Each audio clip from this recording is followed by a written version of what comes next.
नमस्ते, कैसे हैं आप सब? जी मैं ठीक हूं और आपसे आज कुछ बड़ी संजीदा बात ज़िंदगी से जुड़ी हुई, ज़िंदगी के सबक से जुड़ी हुई, कुछ ज़िंदगी की फिलॉसफी, जीवन का दर्शन जिसमें छिपा हुआ है, कुछ ऐसी जिंदा कहानी आपके साथ साझा करने आया हूं। एक फिल्म आई थी वक्त, उसके लिए साहिर लुधियानवी ने कमाल के गाने लिखे थे। एक गाना और उसकी लाइनें मेरे जहन में कई बार आती हैं। आदमी को चाहिए वक्त से डर कर रहे, कौन जाने किस घड़ी वक्त का बदले मिजाज। वक्त से दिन और रात, वक्त से कल और आज, वक्त की हर शय गुलाम, वक्त का हर शय पे राज। अतीक अहमद के संदर्भ में इन लाइनों को जरा देखिए।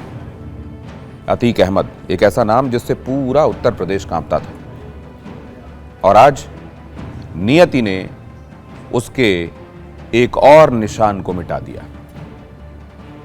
कफन, दर्द, जेल और तबाही। अतीक अहमद के सबसे छोटे बेटे अबान अहमद के बारे में 6 तारीख को सूचना आई अगस्त में कि एक खौफनाक सड़क हादसे में उसकी मौत हो गई। वो लड़का जिसने अभी जिंदगी देखनी शुरू की थी, वो खून से लथपथ होकर आखिरी सांस तक चीखता रहा, मेरा नाम अबान है, मैं अतीक का बेटा हूं, मुझे बचा लो। लेकिन कोई उसे बचा नहीं पाया। झांसी का पुंछ इलाका, यह हाईवे था जहां से होकर उसकी गाड़ी गुजर रही थी और अचानक सामने एक जानवर आया। जानवर को बचाने के लिए गाड़ी का स्टीयरिंग मोड़ा गया, गाड़ी अनियंत्रित हुई, जाकर डिवाइडर से टकरा गई और टक्कर इतनी भीषण कि कार के परखचे उड़ गए। अबान और उसका दोस्त सोनू खान दोनों गंभीर रूप से घायल हुए और फिर दुनिया को रुखसत कह गए। असल में अपने बड़े भाई अली अहमद से मिलने के लिए, जो कि जेल में बंद है अली अहमद, उससे मिलने के लिए जा रहा था। अली अहमद पहले प्रयागराज के करीब नैनी जेल में बंद था, लेकिन सुरक्षा कारणों से उसे झांसी जेल में शिफ्ट कर दिया गया था। अपने भाई से मिलने के लिए जा रहा था वो। भाई के लिए कुछ सामान, कुछ किताबें लेकर जा रहा था और जाहिर है दिल में भाई से मिलने की तड़प रही होगी, लेकिन रफ्तार के कहर ने सब कुछ उजाड़ दिया। गाड़ी डिवाइडर से ऐसी टकराई कि गाड़ी के परखचे के साथ अबान के प्राण पखेरु भी उड़ गए। चश्मदीद बताते हैं कि अबान 2 मिनट तक गाड़ी के अंदर तड़पता रहा। खून से सने हुए चेहरे के साथ उसने कहा, मुझे बचा लो, और फिर हमेशा के लिए उसने आंखें मूंद ली। कुदरत कैसे हिसाब किताब का लेखा जोखा करती है वो देखिए जरा। जो भाई एक दूसरे से गले मिलने के लिए तरस रहे थे, वो मिले तो सही, लेकिन छोटे भाई के जनाजे पर। लखनऊ और झांसी जेल से पैरोल पर आए बड़े भाई उमर और अली जब कसारी मसारी कब्रिस्तान पहुंचे तो पत्थरों का दिल भी कुछ देर के लिए पिघला। 3 साल बाद तीनों भाई एक साथ दिखे, लेकिन आंखों में आंसू और सामने छोटा भाई कफन में लिपटा हुआ।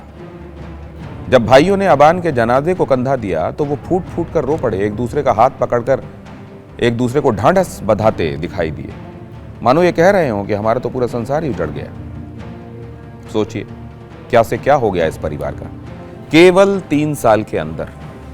और जब आप ये देखते हैं कि सिर्फ अतीक नहीं, उसके परिवार का क्या हो रहा है, बेटों का क्या हो रहा है, तो उत्तर प्रदेश के और बल्कि जहां हिंदी बोली जाती है वहां भी इन तमाम जगहों पर अलग अलग तरीकों से ये कहावत कही जाती है, बाढ़े पूत पिता के धर्मन, खेती बाढ़े अपने कर्मन। मतलब पिता जिस तरह का कर्म और आचरण रखेगा उसका बहुत बड़ा प्रभाव उसके बेटों पर पड़ेगा, और आप जैसा कर्म करेंगे उस तरह की आपकी खेती होगी, उस तरह का आपका जीवन में आपकी रोजी रोटी आजीविका उस तरीके की चलेगी। अतीक अहमद का साम्राज्य ही नहीं, उसका पूरा कुनबा शमशान बन गया एक तरीके से। अतीक और अशरफ सरेआम गोलियों से भून दिए गए। शाइस्ता परवीन, उसकी पत्नी अतीक की, आज भी पुलिस से छिपकर दर दर भटक रही है। अतीक अहमद का सबसे बड़ा बेटा उमर अहमद, जैसा मैंने आपको बताया, जेल में है, लखनऊ जेल में बंद है, वही पैरोल पर आया था यहाँ। और दूसरा बेटा अली अहमद प्रयागराज की नैनी जेल से सुरक्षा वजहों से ट्रांसफर किए जाने के बाद झांसी जेल में बंद है, उसी से मिलने के लिए अबान जा रहा था।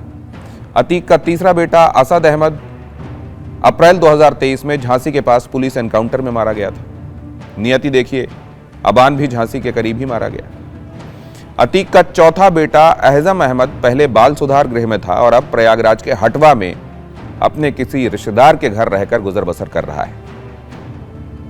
हादसे में जान गंवाने वाला अबान अतीक का सबसे छोटा बेटा था।